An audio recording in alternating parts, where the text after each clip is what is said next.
Welcome to Kenton's videos. Enjoy the video. In this video, I will show how to replace a Lexus steering wheel.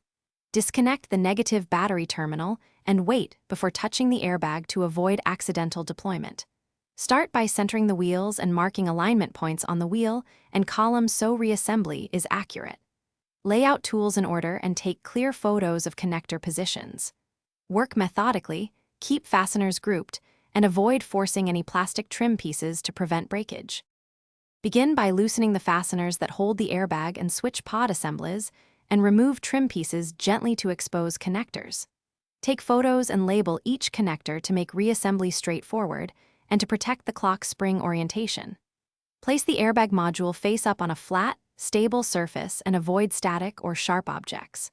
Work slowly, keep small parts in a magnetic tray, and double-check connector releases before pulling any wiring. Quick recommendation: if you enjoy hands-free help while you work, try the Echo Dot smart speaker for music, timers, and voice prompts during projects. It's a compact, affordable device that brings convenience to your garage and keeps your hands free for tools and torque wrenches. If you're finding this video helpful, please subscribe and like to support more guides, and check the description for the link and other deals. Now let's get back to the video.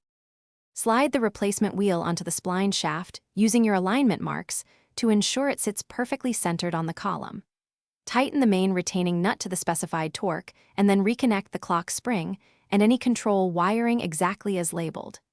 Refit the airbag module and trim pieces, testing horn, cruise, and audio switches for correct operation before restoring battery power. If anything feels off, stop and recheck alignment and connections. Thanks for watching. Consider subscribing if we helped you.